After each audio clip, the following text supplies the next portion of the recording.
Hey everybody, I'm Aznfunk. Welcome back to my channel. In this video, I'm joined by a really awesome guest. This is John from YoungComicsCollect on Instagram. Thanks so much for being here. Hey, how you doing? I'm glad to be here. Yeah.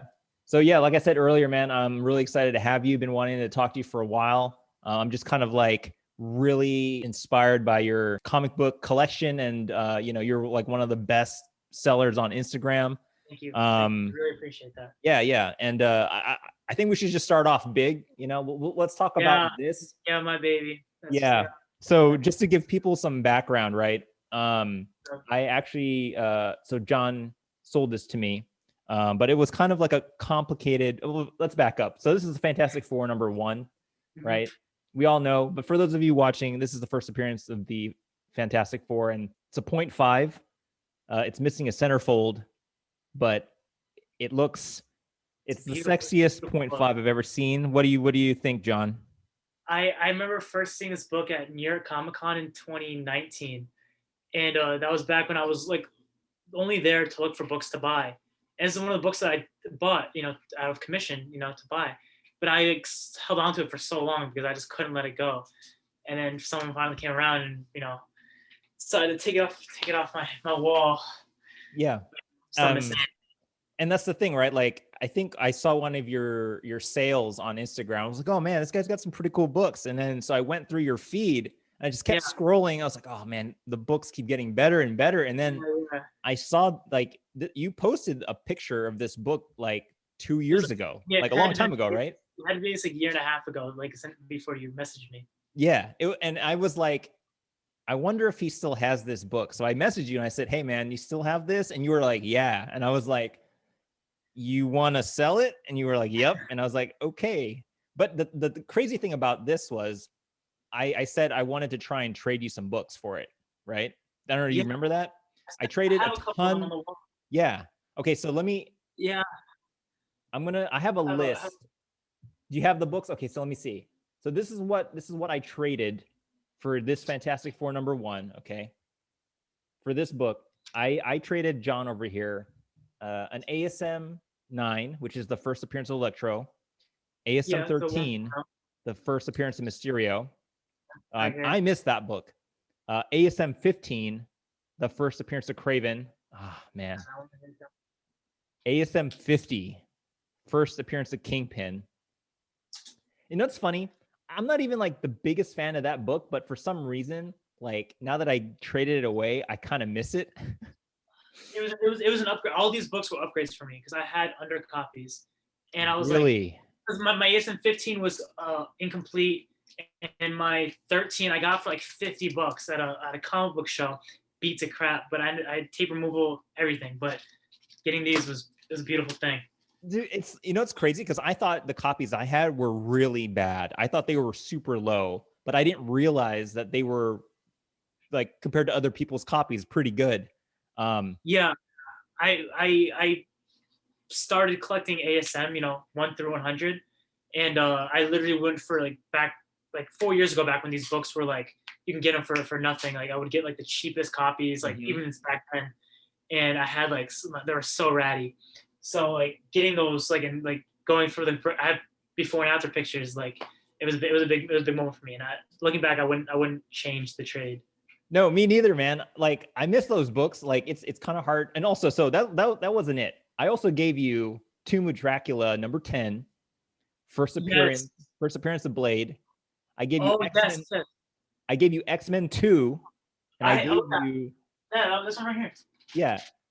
Like people don't realize, like I traded like 7 books. First off, I appreciate you wanting to do the trade because there's not a lot of sellers out there that would agree to that. Like if they for a book like this, right? Yeah. They usually don't do big trades. It's usually like a key for a key or a grail for a grail, or it's just cash, right? Do you remember how you got that book? Oh, I remember. Yeah. So New York Comic Con 2019, I was hit up by this guy on Instagram who said, okay, I'll give you $10,000. You go to this con and you give me book. You buy books. You buy $10,000 worth of books and you sell them. And as long as I make 25% profit from that 10,000 investment, you can keep whatever's left. And because he saw me sell for years, he's been following me. I've been talking to this guy. So I had $10,000 for this con. I was, see, this is 2019, so 2 years ago. So I was 15. Dang, 15, man, that's so crazy. Yeah, I was going with my mom. You know, I still had to go with my mom. You know, wait in the line. And we were going, and I was buying books, but it's a lot harder to spend $10,000 on books that you can make money on than you probably think. That's true. Yep. Like I was like, okay, I can't be digging in these $5-10 bins anymore. Like I need to start looking big. Mm-hmm. After only spending like $2,000, something like that, and like I was able to go for one day. On these big cons, I'm only able to go around like the last day, or something like that. So I was there on a Sunday, and that's when everyone's prices like they started slashing them because they want to move them. And I look at this one guy's booth, and I see Tales of Suspense 39, CGC 0.5, that FF1 CGC 0.5, a bunch of Eternals 2 and 3s, like before they got really hot, but they were just starting to like get up. I was like, okay, if I buy these for this, like I personally wouldn't for my collection because I like to pay way less than market value or like there. But I was like, okay, I can make some money on this now, or I could hold them for a little bit and maybe make more. So I was like, okay, or I can ask a little bit over market value. We never know. Like it's Instagram, you could ask a lot of money for these books that like you can't on eBay or some sites like that. So I made a deal. It was the biggest deal of my life at the time. I think I paid for all, like it was like a 10-book deal with all those Eternals books and the ASM Campbell Black Cat covers. I got all that for like $5,000 on 10 keys. I didn't mention everything, but about 10 keys. That's a steal. That's a steal. But yeah, that's how I got that book, and I didn't want to let that one go. I was planning on keeping that one because I was gonna start an FF run. No, but okay. So this is the thing. I want to know why no one ever picked it up. Like, how come? Like, did you get people interested in it and just didn't want to pay a lot, or like no one showed interest? You've probably seen my page, and what I do is I post a book as a preview for a sale, and I hype up the sale for like a week or two. And then I choose a specific date, and then bam, I drop all the books, you know, like, and people go crazy that day. Like they're claiming everything so fast. But my page is more centered around those books for like the comic collector. I'd say like $500 to $500 books. That's usually the range where like people will buy instant claim. You get above there, it's a lot harder to move those books unless it's an extreme deal. Yeah. And that FF is something I didn't make an extreme deal. I probably asked at the time like $200 over GPA just because I knew I still had to make some money on that because I wasn't going to make it if I just asked fair market value. And that's not even a lot more in profit. That's $200 extra. It's not even, that's nothing. On my CGC books, I literally like no matter what, like that was the first for me. No matter what, on my CGC books that I sell, always fair market value. I never go above. I literally go to like Go Collect or any of these sites, and I see what the average is of the last few sales or last like 10 sales put together, and that's what I sell for. I never go above, just because like that's what I would pay, and I wouldn't want. And if I got it for cheap enough, I wouldn't want anyone to pay what I wouldn't pay. Like so yeah, like that one was just a book, and it was a big book. It's a big book, and people are scared to make that jump. Plus, it missing the centerfold. It like a lot of people don't like that, but I mean, it's still like a beautiful book. Still presents. It's it's crazy, right? Okay, so that's the thing. I was surprised when you told me that this book was still available because I couldn't believe it. Yeah, and that was already after. Actually, okay, that was I think a month or two right before they announced that they were going to make a Fantastic Four movie. Like officially, that was before that Marvel announced that. And then I was like, I think if they had announced that, if I didn't pull the trigger then, it would have been gone.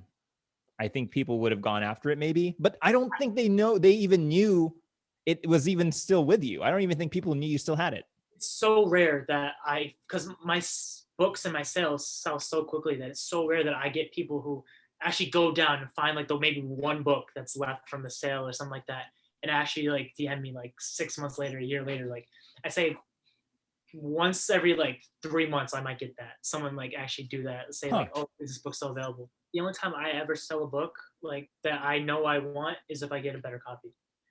Like ASM 9 that you traded me, it was a CGC 1.0. I recently got the 5.5. Nice. And so then I had the opportunity to, because just building. That's the whole point. That's smart. I started with I started with a $10. I started with a book I bought for $10, and now I'm at this. Like, and part of the reason why I did decide to ask you about this was because there's another collector. His name is Alex, the comic hoarder. You've probably heard of him. Of course. Really cool guy, really awesome. He left a comment for the post on Instagram, and he said it's the nicest 0.5 I've ever seen. If he didn't already have one, he would have bought it. And that's what actually made me ask you. I was like, okay, I trust him because I didn't know you yet. I didn't. And I was like, okay, if Alex thought it was a good copy, I could probably see if this is real. And so back when I was learning comics, that's how I learned. Like, you name a comic, I know the first appearance. That's how I learned, because I would just watch YouTube videos. And Alex Comic Hoarder, Mercenaut, Master X, Boston COMICBOOK, like all those guys, I would watch their videos, and then I go through like Comic Book Realm, this website. I go through any title, and I go through any book that had like a higher value than another, and I see like, why is this worth more? And I'd study that, and then eventually like you just get better. Dang. That's, I watched the same people, so I definitely, that was what helped me decide to like, all right, I should probably see if you still have this book. And so somehow you still did. And I'm very I'm very thankful. Do you want to give us a tour of your comic book room? So let's see. Okay, so my room first started with, because I got this room right as I started collecting, and these walls were all completely blank. So I got these shelves off Amazon, and I started with only these two shows right here. And that's back when I only had like small books that I thought were big books, but they weren't big books. We've all been there. And then over time, as I started getting books, I just put more and more shelves up with my dad. Like, we started with this wall, and then we went to this wall right here, and then we started going more and more, and then this wall, like, we started expanding. But okay, so let me see. Oh, and the art. I'm big into awesome, man. Commissions and original art. And I have this sketchbook that I used to bring to every single con that I would get sketch from any artist, like popular artists. Like, I have so many. But let's see. My most prized book has stayed the same since I started collecting.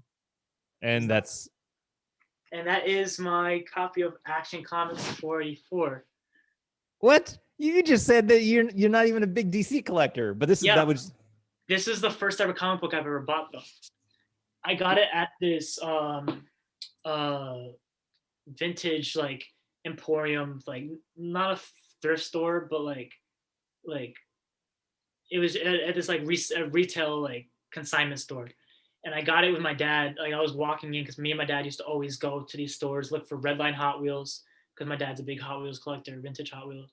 And I saw this, and it was $7.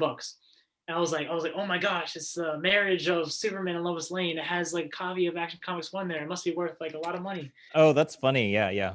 So I bought it and looked it up. Obviously it's not worth anything, but I've never sold it. And I eventually got it signed by Jose Luis Garcia Lopez and Joe. Yeah. Wow. Okay. Cover artist, and who's the other guy?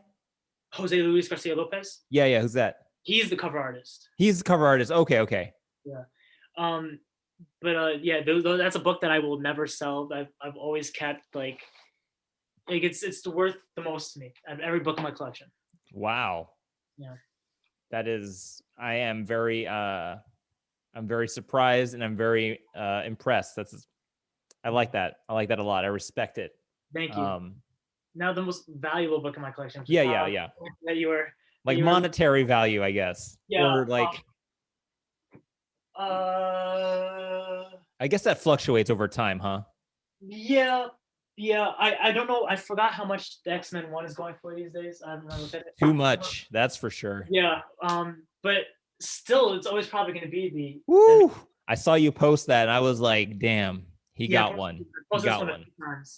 Yeah, the Amazing Fantasy 0.5. I bought this from a collector named on Instagram named Barclay Comics, It was a trade actually. I traded my ASM 1 0.5 for it plus some cash.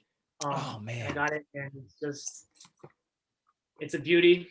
And I was only willing to trade the ASM 1 because I had a raw copy that I got unrestored, and it came back a 1.0, and I was like, that's good enough. That's all I need. Wow. Damn it. I would have tried to do a payment plan for the ASM one if I knew you had one. I did, yeah. I mean, I had it for a while there. No one would take it. $3,000, and then I would drop it down. I would drop it to 2,700, 2,500. Yeah, just no one would take it. And Damn, missed it. You know, I really appreciate you taking the time to talk with me about your collection and you know, why you collect and how you collect. And I'm very excited to see where your comic collecting goes. Let's do this again. I'm gonna have you back. yeah, Are I you love this. okay? I love Cool. it. This was awesome. This is great.